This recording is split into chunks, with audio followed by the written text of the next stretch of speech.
Қызметтес болған жандардың, замандас достарының бәрі куә. Қарындасы Сара 1953 жылы дүниеге келген. Қазіргі уақытта Қазақстанда, Алматы облысы Есік қаласында тұрады. Ал інісі Бердияр 1976 жылы дүниеден өткен. 1958 жылы алғаш Ленин атындағы орта мектеп табалдырығын аттады. 1968 жылы мектебін аяқтап, Воронеж қаласындағы Покровский атындағы педагогикалық институттың филология факультетін бітірді. 1968-1973 жылдары районға келіп, районный комсомолда секретар болып жұмыс істеді. Райком партияда идеология бөлім басқарды. Районда профсоюз комитетінің председателі болды. Бір сөзбен атап айтар болсақ, бар саналы ғұмырын өзінің туған өңірінің дамуын арнап, ел ішінде еңбек пен үлкенге құрмет ережесін қалыптасу үшін ерен тер төккен әкеміздің жолы өнегеге толы. Ол тар жол тайғақ кешулермен арпалыса жүріп, өңірдің өркендеуіне өлшеусіз үлес қосқан азамат. 1974 жылы 4 тамызда жұбайы Олбосын Еденбай қызы Сүйегеновамен шаңырақ көтерді. Анамыз ақ халатты абзал жан. Өз ісіне тиянақты, медицина ғылымына берілген, талай жанның шипасына үлес қосқан еңбекқор жан. Жақсы маман болу оңай емес. Анамыз өз ісіне адал бола білді. Мәселен, жақсы фармацевт әр дәрі-дәрмектің құрамын және оның жанама әсерлерін біліп қана қоймай, сонымен қатар маркетингте және клиенттермен қарым-қатынас жасаудың психология негіздерінде практикалық білімге ие. Міне, осындай биік парасатты фармацевт бола білген Олбосын Еденбай қызы, жары Мадияр Бейсенбайұлымен отбасында тазалық мәдениетін қалыптастырды. Жақсы жар мерейіңді арттырып, шаттығыңды шалықтар демекші, отбасылық құндылықтардың қасиетін бала күнінен терең түсіне білген Мадияр Бейсенбайұлы жар таңдауда қателеспеген жан. Расында да, 3 ұл мен 3 қыз тәрбиелеп, ұзақ жылдар бойы әр түрлі лауазымды қызмет атқарған жары Олбосынмен ел алғысына бөленген ізгі жан. 6 баланы дүниеге әкеліп, ұлды ұяға, қызды қияға қондыралған өнегелі әке. Ұлдары Махмұд, Берік, Қанат, қыздары Әлия, Ағила, Әлима. 1993 жылы атамекенге аяқ басты. Алматы облысы Есік қаласына қоныс аударды. Ол ешқашан байлық жиып табысты болуды, сол арқылы өзін сыйлатуды ойлаған емес. Бар байлығым да, мақтанышым да отбасым деп өмір сүрді. Бұл Мадияр Бейсенбайұлының өмірлік ұстанымы осындай. Содан бері ұл қыздарының барлығы Алматы қаласында жоғарғы оқу орнын оқып аяқтады. Қашанда даладай дархан мінездерімен төрінен қонаға арылмаған бұл отбасы тамырын тереңге жайып, өзге рулы елдермен құдандалы шаңырақ ретінде өрістерін кеңейтіп отыр. Немере жиеннің қызығына тоймай, ата әже бақытына кенелуде. Адам ұрпағымен мың жасайды. Біздің әулет тамырын тереңге жайған, өскен, өнген әулет. Құдайға тәубе. Қазіргі кезде балаларының барлығы өз кәсібін игерген кәсіпкерлер. 3 келін, 2 күйеу баласы бар. 24 немере мен жиендер бар. Аллаға шүкір, қазақ бала санымен емес, сапасымен мақтанған. Ал біз әкемізбен мақтан тұтамыз. Ол адамның өмірде қалдырған жарқын бейнесі, бала шағасы, жолдасы, туған туыс ағайынның жүрегінде мәңгі сақталады. Қашанда даладай дархан мінездерімен төрінен қонаға арылмаған біздің отбасы. Тамырын тереңге жайып, өзге рулы елдермен құдандалы шаңырақ ретінде өрістерін кеңейтіп отыр. Бұның барлығы әуелі Алла, және де өмірден ерте кетсе де, орны ойсырамайтын, өнегесі ұмытылмайтын, жарқын бейнесі жаңғырып тұрар бірімізге әке, енді бірімізге аға, дос, жақсы адам бола білген ардақты да құрметті жан Мадияр Бейсенбайұлының арқасы. Жатқан жері жайлы, рухы пейіште шалқысын. Мадияр ағаны айтатын болсақ, өз дәуірінің алдыңғы қатардағы азамат болып өсті. Сол өмір бойынша сол азаматшылығыменен дүниеден жақсы аты қалып ізде азамат болып өтті. Енді айтатын болсақ, кішкентай жасынан біздерден бір 7-8 жас ағамыз үлкен болды. Біз сол кісінің ізіне еріп, осы Мадияр ағадай жігіт болсақ деп елестетіп ізінде жүрдік. Сол 60-шы жылдарда бұл кісілер жаңағы бұл кезде пионер лагерь деген болатын еді.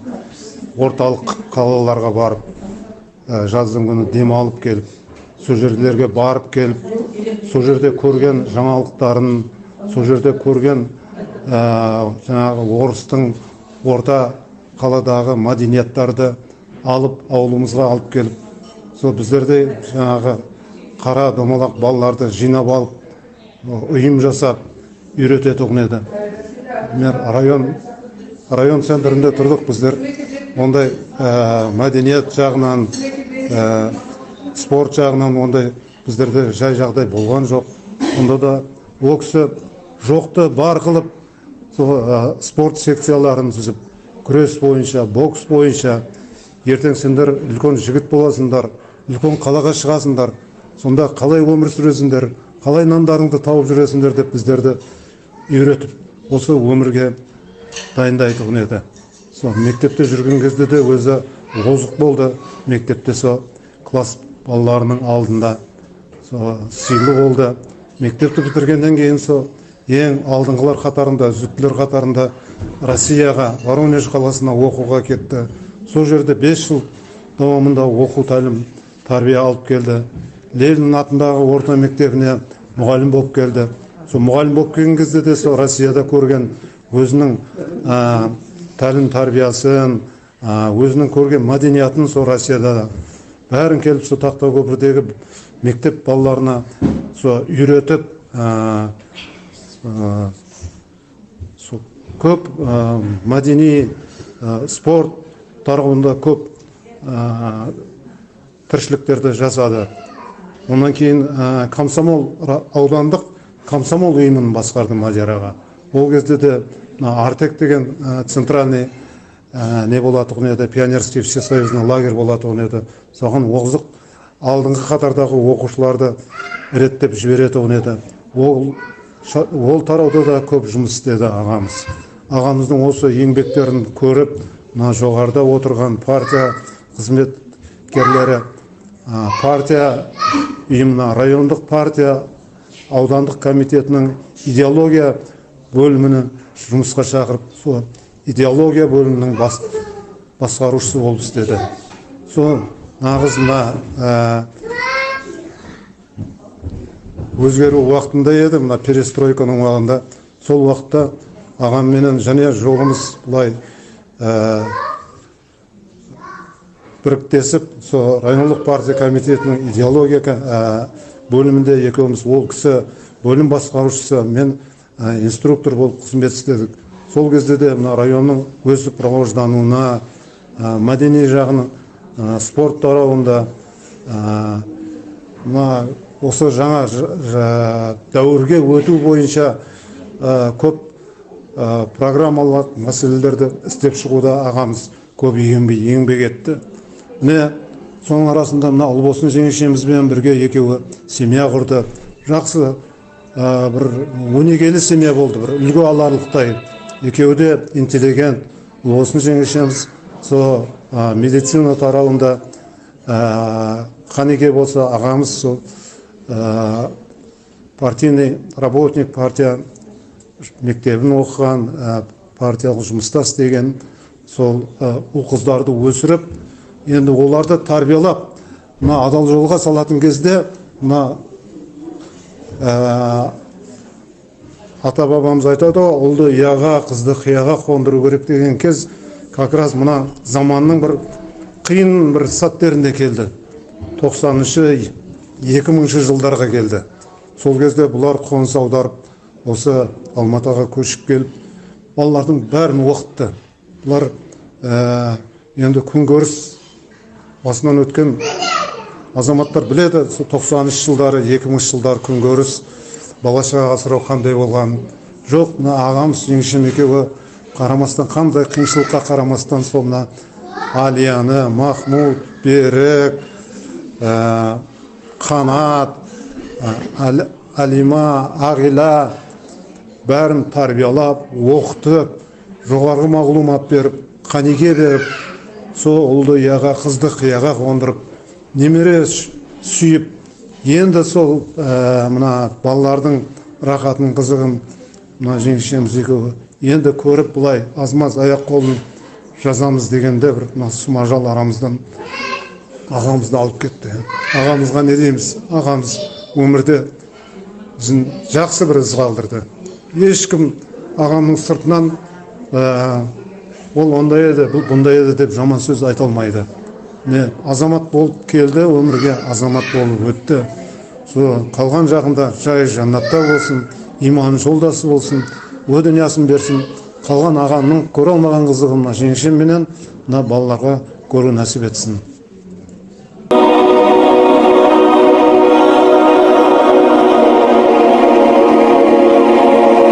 Ал мына Мадиярдың қайтыс болғанында бір жылы болып қалды енді.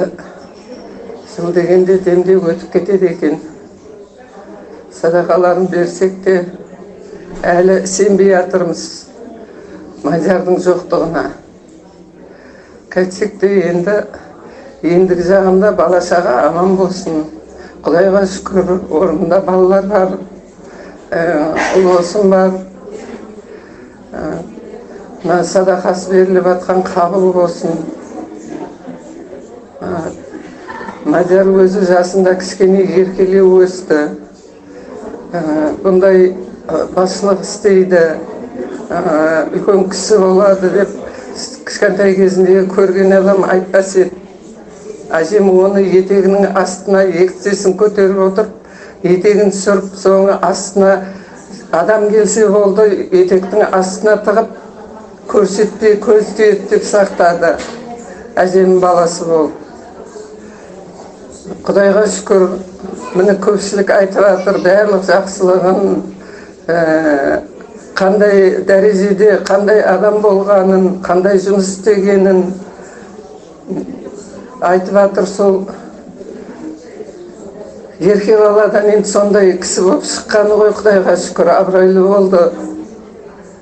Қанша адам жиналды кеше қайтыс болғанында. Рахмет ағайынға да, дос-жаран, жекжат, ағайын кедек, әлі келіп жатсыңдар мінекей, еске алайық деп. Бірге бөлісіп жатсыңдар, бізбен бірге.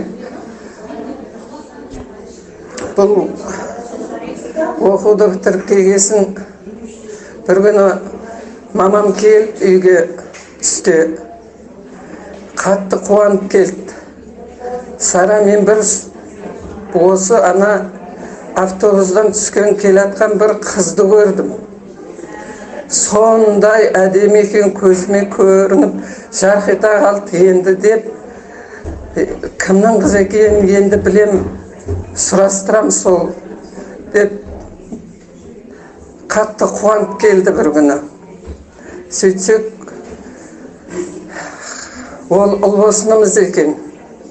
Сол күні қуаныштан бір түсте демалатыны бар еді. Осы жақын ағайындардың барлығы біледі ғой. Сол ұйықтай алмай қуанып, қанасына сыймай дегендей, шай тамағын да дұрыс іше алмай сондай қуаныштан сөйтіп келіп, ұлысымды Мадиярға айтып көрсетіп жеңгелері мамам айтқасын. Сөйтіп Мадияр енді ұлысымды көргесін қиын, ұлысын жақсы көрмейтіндей қыз емес еді ғой. Соны әйтеуір алып, мінекей мынандай дәрежеге жетіп, мынандай жасқа келіп, екеуі сонша бала шағалы, Құдайға шүкір, немерелі болды.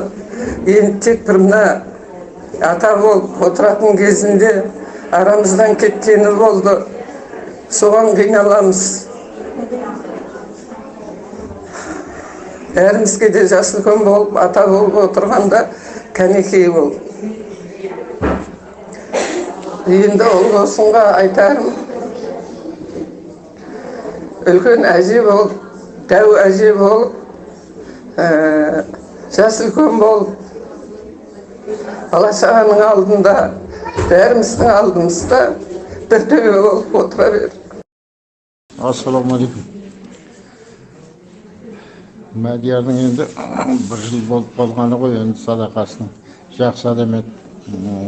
Көрші болып отырдық, мерекелерде бірге барып, бірге жүрдік, карта ойнадық әйтеуір. Енді мына балдарының алдында ертерек кетті, енді бұлай алдынан жарылқасын, мына беріліп жатқан садақалары қабыл болсын. Мына беріп жатқан садақаң қабыл болсын. Балаларының рәтін көріп, Мадияр ағаң өмірден өтіп кетті, алдынан жарығын берсін, сауабын ансаң алғасын, Құдай Алла. Қалған жарың қырықтарын балаларына берсін. Өмір жасы ұзақ болсын, ырзық несібелі, еліміз тыныш болсын. Алтын жарыңды өздерінің қайырын берсін. Садақаларың бәрі қабыл болсын.